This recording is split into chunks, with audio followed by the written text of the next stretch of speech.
Tout le monde n'a pas une vie aussi colorée que celle de Michael.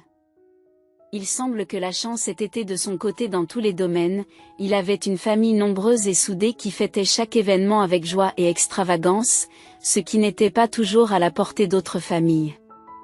Il a eu de la chance avec ses études, puisqu'il est entré exactement là où il l'espérait. Il a eu la chance d'avoir des amis dès son plus jeune âge et même lorsqu'il a commencé à travailler, on peut dire qu'il a aussi eu la chance incroyable de trouver une bonne entreprise, un salaire élevé et une équipe soudée. Mais c'est avec sa femme que Michael a eu le plus de chance. Isabelle a toujours été une épouse enviable, belle et intelligente, une merveilleuse danseuse, une fille gentille et joyeuse qui s'est transformée en une belle femme dès leur premier rendez-vous. Michael gagna le cœur d'Emily, faisant de son mieux pour lui montrer à quel point il était enchanté par elle à chaque fois qu'ils se rencontraient. Il lui offrait une seule fleur à chaque fois, accompagnée d'une petite carte ornée de jolis mots, « Tu es aussi belle que le bout de cette rose. Tu m'attires, comme une fleur attire une abeille. » Ce sont ces mots et bien d'autres qu'il lui a écrits.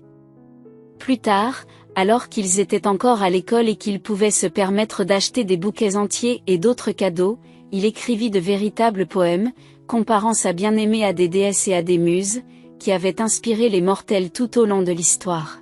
« Tes yeux brillent plus que les étoiles », lui murmurait-il chaque fois qu'il marchait tard dans la soirée. Emily aimait entendre cela et elle aimait Michael pour ses gestes romantiques dont il était toujours prêt à l'inonder. Ses nombreux cœurs ont été brisés par le choix d'Emily de prendre Michael comme époux pendant de nombreuses années, ils se sont réjouis et ont pleuré ensemble en endurant de nombreuses épreuves. À la fois pendant leurs études et par la suite dans leurs lieux de travail respectifs, des années ont passé et ces deux-là ne se sont jamais séparés et finalement, Michael a demandé Emily en mariage quand il l'a fait, il ne pouvait pas imaginer qu'elle accepterait. Il avait peur qu'elle réalise qu'elle pouvait trouver un homme beaucoup plus attirant et plus riche. Bien qu'il ait soigneusement planifié la journée, en commençant par un dîner dans un nouveau restaurant qu'Emily avait hâte de visiter et en terminant sur le front de mer sous les éclats lumineux des feux d'artifice, il était si nerveux qu'il oublia même de s'agenouiller dès qu'il vit les yeux d'Emily, reflétant les éclairs des feux d'artifice lancés dans le ciel noir, il s'y noya, oubliant complètement les mots qu'il avait préparés et le geste traditionnel qu'il était censé faire avant de demander sa main. Il était censé le faire avant de lui poser cette question incroyablement importante, « Épouse-moi ». Il expira en croisant le regard de ses yeux noirs sans fond, brûlant d'un bonheur débordant. Elle accepta sans hésiter, ne remarquant même pas qu'il ne s'était pas agenouillé devant elle pour elle. L'essentiel était qu'il lui ait enfin posé la question dont elle rêvait depuis des années. La joie de Michael ne connaissait pas de limite. Emily l'avait choisi. Ils eurent un mariage riche dans tous les sens du terme, leurs deux grandes familles firent la fête pendant plusieurs jours. Après la lune de miel, bien que leur vie conjugale ait continué à être harmonieuse, quelque chose n'a pas fonctionné. Leurs parents n'ont pas insisté sur la nécessité d'avoir des enfants, mais ils ont laissé entendre qu'ils aimeraient avoir des petits-enfants. Cependant, les mois passent et Emily n'arrive toujours pas à tomber enceinte les premières années. Michael n'a pas exprimé son mécontentement. Après tout, il pouvait y avoir de nombreuses raisons, il n'a même pas lésiné sur les médecins. Mais ils ont dit que les deux époux étaient en bonne santé et que l'absence d'enfants pouvait être due au stress qu'ils subissaient tous les deux au travail. Michael est devenu encore plus attentif à Emily. Il l'emmena plus souvent à des dîners et des rendez-vous romantiques, la couvrit de cadeaux et organisa les vacances les plus relaxantes. Il pouvait, et grâce à son attention et à ses soins, sa belle épouse s'épanouissait, encore plus à l'envi des épouses de tous ses collègues et connaissances. Tout aurait pu aller pour le mieux, mais les collègues et leurs épouses ont commencé à chuchoter dans le dos de Michael. « Regarde. Elle a acheté une nouvelle robe. » Il désigne Emily, qui est encore venue dépenser de l'argent sur le lieu de travail de Michael. La pauvre, elle va sans doute bientôt le quitter pour quelqu'un d'autre, regardez à quoi elle ressemble, cette femme. Elle n'est même pas capable de lui donner un enfant au début. Michael ne l'a pas fait. Il a écouté tout cela, mais au fil du temps, chaque mot de ce genre a commencé à le miner lentement de l'intérieur. Il aurait pu être influencé par toutes ces rumeurs et spéculations, mais un jour, Emily se précipita vers lui au travail, rayonnante de joie. Il avait l'habitude qu'ils déjeunent ensemble. C'était la première fois qu'il la voyait aussi souriante et rayonnante. « Michael, j'ai une merveilleuse nouvelle. Je suis enceinte », annonce Emily à son mari sans attendre qu'il soit seul. Quels que soient les doutes qui s'insinuaient dans l'âme de Michael, cette seule nouvelle lui fit tout oublier. Cela faisait si longtemps qu'ils essayaient d'avoir un enfant qu'il avait déjà perdu tout espoir, mais un miracle s'est produit. Emily la bénit en lui annonçant la plus belle nouvelle qu'elle pouvait lui donner. Enthousiasmé, Michael oublia pour longtemps toutes les rumeurs et tous les doutes. Il la porta à nouveau dans ses bras et la couvrit de cadeaux. Heureux. Ils transformèrent l'une des pièces en chambre d'enfant et Michael permit à Emily de choisir les décorations et les couleurs qu'elle souhaitait voir. Lorsqu'ils apprirent, lors d'une visite chez le médecin, qu'ils attendaient des jumeaux, Michael fut aux anges. Toutes les années qu'ils ont passées sans enfants ont été récompensées et avec des jumeaux, il a toujours voulu une famille nombreuse et les jumeaux n'ont pas été un obstacle, mais ont plutôt ajouté à leur bonheur, d'autant plus que les jumeaux se sont avérés être un garçon et une fille. Il a profité de sa nouvelle vie avec sa belle épouse et ne se lassait pas de ses sourires. Enfin, leur famille serait complète avec la naissance des enfants. Au lieu d'un seul berceau, il y en avait 2 et la chambre était équipée d'une manière que beaucoup de leurs visiteurs enviaient. Le jour où Michael a ramené Emily de l'hôpital avec les jumeaux, il s'est senti comme sur un nuage de bonheur. Bien que nombre de ses collègues et camarades ne le comprennent pas, il passe beaucoup de temps avec sa femme et ses enfants, aidant Emily dans les tâches qui incombent habituellement aux femmes, même aux leurs. Les mères le réprimandaient pour ce comportement, mais Michael s'en moquait car il partageait avec Emily le soin de leurs enfants et voir son sourire et celui de ses enfants était plus important pour lui. Qu'y a-t-il de mal à cela ? Michael rentrait du travail avec des enfants aimants et une femme qui retrouvait rapidement sa forme après l'accouchement. Cependant, moins d'un an plus tard, les rumeurs ont recommencé à se répandre et Michael ne pouvait plus les balayer du revers de la main. Les enfants ne lui ressemblent pas du tout. Emily avait retrouvé sa silhouette trop rapidement et sa femme était aussi belle et sexy qu'avant. Il ne se passait pas un jour sans qu'Théo n'entende quelque chose de semblable au travail, et même si ses collègues essayaient d'en parler à voix basse. Il les entendait quand même, et comment ne le voyait-il pas ? Les enfants ont les cheveux bouclés, mais lui et Emily ne sont pas chuchotés. Un collègue. Non. C'est impossible de retrouver sa ligne aussi vite, murmure une autre collègue, dénonçant la rapidité avec laquelle Emily a retrouvé sa minceur. C'est tout simplement parce que ce dragueur a quelqu'un à impressionner. Michael, victime de commérage, commença à se demander si c'était bien le cas. Peut-être que ceux qui faisaient des commérages dans le dos d'Emily avaient raison et qu'elle n'était pas aussi simple qu'il voulait bien le croire. Il se mit à observer les enfants de plus près. En effet, leur peau était plus claire, la forme de leurs yeux ne ressemblait pas à la sienne et leurs cheveux étaient bouclés, pas lisses comme les siens et ceux d'Emily, et puis il remarqua qu'Emily devenait de plus en plus secrète et qu'en apparence elle souriait toujours tendre et attentionnée envers lui, toujours prête à l'écouter et à le conseiller, mais quelque chose avait changé en elle. Parfois, elle quittait la pièce pour prendre un appel et ne laissait plus traîner son téléphone, l'emportant toujours avec elle, ce qu'il ne pouvait s'empêcher d'entendre accidentellement. L'une de ces conversations me donne la chair de poule à chaque fois qu'il parle. Emily expire avec un petit rire doux, et quand il enlève sa chemise. Oh mon Dieu, quel homme! Ces mots ont troublé Michael et il s'est dit qu'il n'avait pas trouvé le temps de prendre soin de lui et de reprendre l'entraînement.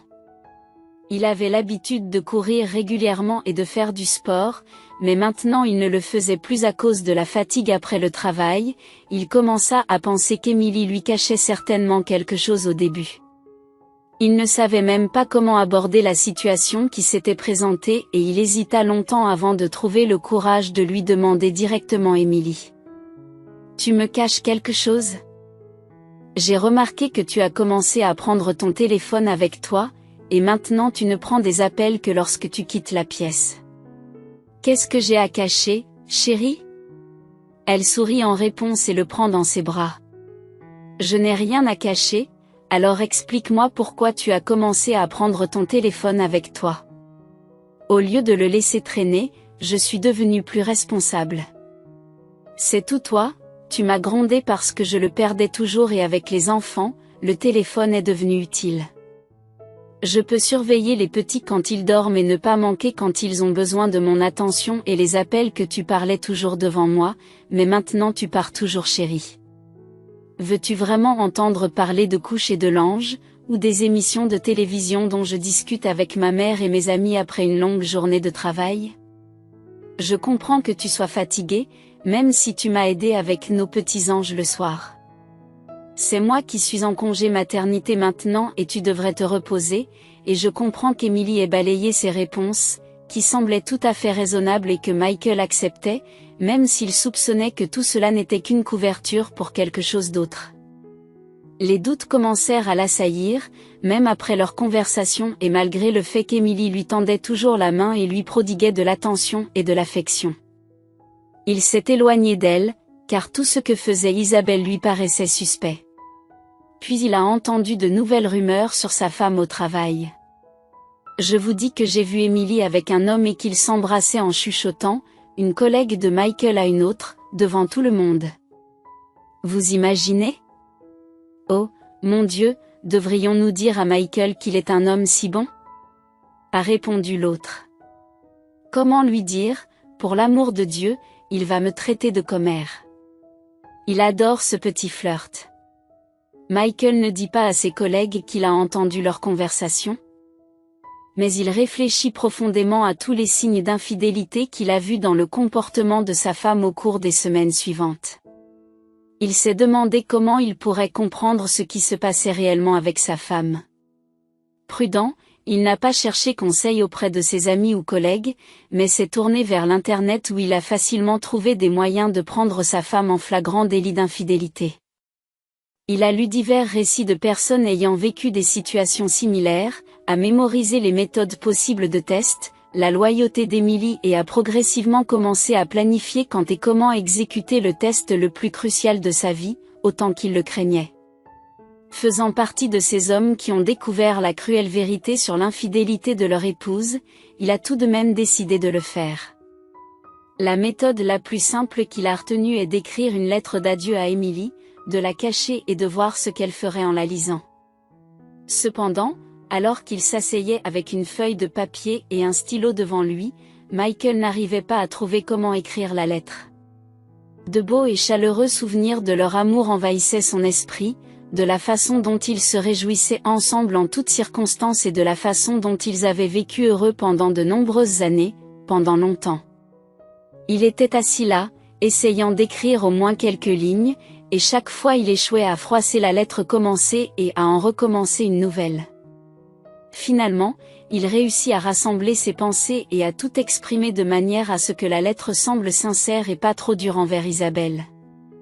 Il n'a pas mentionné ses soupçons. Mais il a déclaré dans la lettre qu'il ne se sentait plus le même qu'avant lorsqu'il était avec elle. Il lui avoue que son détachement lui a fait ressentir le besoin de se retrouver seul avec lui-même et de réfléchir à la situation. Il termine la lettre en disant qu'il l'aime toujours. Michael espérait que cette lettre, si elle n'incitait pas Emily à se repentir de ses transgressions, la ferait au moins réfléchir à ce qu'elle avait fait, mais au fond de lui, il espérait aussi qu'il se trompait. Il souhaitait désespérément que leur vie redevienne normale, même s'ils voyaient dans leurs enfants des traits qui ne leur étaient pas familiers. Finalement, Michael choisit un jour de congé et plaça la lettre préparée à l'endroit le plus visible. Emily n'était pas à la maison, mais elle était partie quelque part avec les jumeaux. Michael a donc eu le temps de trouver une cachette convenable où elle ne le trouverait pas. Il choisit une armoire comme cachette, suffisamment bien placée pour entendre les conversations de la plupart des habitants de la maison qui s'y trouvaient. Il essaya de ne pas penser à ce qui pourrait arriver si Emily décidait soudainement de jeter un coup d'œil à l'intérieur lorsque sa femme reviendrait. Michael entendit un froissement de papier et un silence prolongé. Alors qu'Emily lisait sa lettre, il commença à penser que le silence durait trop longtemps. C'est alors qu'il entendit le bruit de la lettre heurtant le sol, suivi d'un silence. SOB. Emily pleurait. Michael faillit sourire, prêt à expirer de soulagement, mais il entendit alors la femme sortir son téléphone de son sac à main et composer un numéro. Elle a chuchoté bonjour, la voix tremblante. Michael se figea, écoutant attentivement, et réalisa soudain que la femme avait murmuré le nom d'un homme.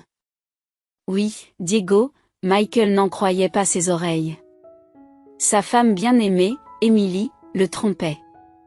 Emily sanglote, mais continue de parler, très doucement, à peine audible. Tu viens?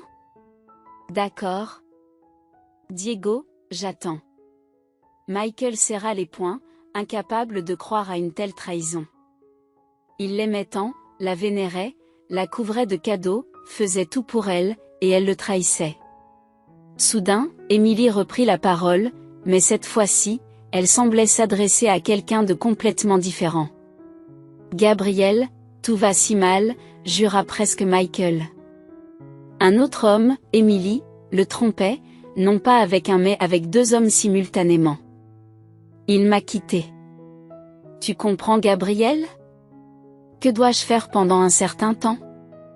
Elle écouta l'homme à l'autre bout du fil, puis soupira. D'accord, la voix d'Emily s'apaisa brièvement, et elle sembla se calmer peu à peu. Mais au bout de quelques minutes, elle décroche à nouveau le téléphone de Pablo. C'est moi, murmura Emily d'une voix cassée. Oui, non. C'est autre chose, Michael ne savait plus quoi penser. 3 hommes, comment faisait-elle pour plaisanter avec 3 hommes dans son dos? Oui, non, ça n'en vaut pas la peine. La voix d'Emily semblait enfoncer un clou de plus dans le cœur de Michael à chaque mot. D'accord, j'attends. Encore une fois. Le silence s'installa et Michael se demanda s'il devait quitter sa cachette maintenant ou attendre que l'un des amants de sa femme se manifeste mentalement. Il envisageait déjà d'appeler son ami avocat pour entamer une procédure de divorce, mais la curiosité l'emportait s'il surprenait Emily avec un amant. Il pourrait l'enregistrer sur son téléphone et avoir la preuve de son infidélité, ce qui l'aiderait à résoudre le divorce et la répartition des biens. Beaucoup plus rapidement. La mélodie silencieuse de la sonnerie du téléphone d'Emily fit que Michael se tendit et écouta à nouveau. Oui, Emily essuyait ses larmes. Michael ne put s'empêcher de ressentir un choc encore plus grand. Un autre. Cette conversation semblait unilatérale. Emily resta silencieuse, se contentant de soupirer de temps en temps avant de raccrocher le téléphone. Ne sachant que penser. Michael se força à se calmer et à être patient, même si la rage brûlait en lui. Michael entendit une voiture s'arrêter devant la maison. Quelques instants plus tard, la porte d'entrée s'ouvrit et Emily, à en juger par les bruits, se jeta dans les bras de la personne qui entrait en sanglotant bruyamment. L'homme lui dit quelque chose, mais Michael ne l'entendit pas. Il était trop loin de la porte pour saisir leur conversation, mais il pouvait imaginer tout ce qui avait pu être dit. Quelques minutes plus tard, 2 autres voitures s'arrêtèrent et Michael fut stupéfait. Maintenant, Emily ne pourrait plus s'en sortir. Si tous ses amants se découvraient les uns les autres, il n'y aurait plus moyen d'éviter le scandale. Cependant, il avait beau tendre l'oreille, il n'entendait aucun cri, aucune bagarre, aucun signe de désaccord. Au contraire, il lui sembla que les 3 hommes étaient en train de réconforter collectivement Emily qui sanglotait. Encore une fois, que se passe-t-il? Murmura Michael. Il n'attendit pas plus longtemps et sortit de sa cachette, prêt à affronter sa femme et ses amants. Mais dès qu'il s'approche d'eux, toute son indignation et les mots qu'il avait préparés restent bloqués dans sa gorge. Devant lui se tenaient 3 de ses amis qu'il avait perdus de vue depuis un certain temps, car ils avaient déménagé dans d'autres villes.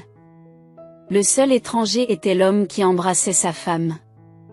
Il réalisa soudain que 2 de ses amis, Gabriel et Diego, avaient des cheveux épais et bouclés, et que l'un d'entre eux pourrait bien être le père des jumeaux. Michael, explique-toi, dit Raphaël, le moins irrité, en s'avançant. C'est moi qui dois m'expliquer, comment osez-vous tous? Je suis la victime de l'infidélité de ma femme, que j'ai vitalisée pendant toutes ces années, ce que dit Émilie, choquée par ces paroles. Oui, en effet, ne le nie pas, tu m'as trompé et avec qui? Avec mes propres amis.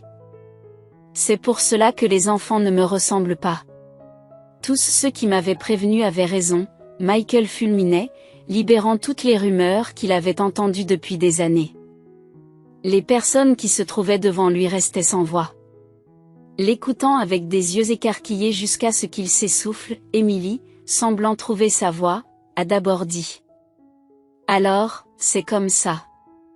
Il aimait entendre ce ton de sa part lorsqu'elle devenait soudainement calme et posée au milieu d'une dispute.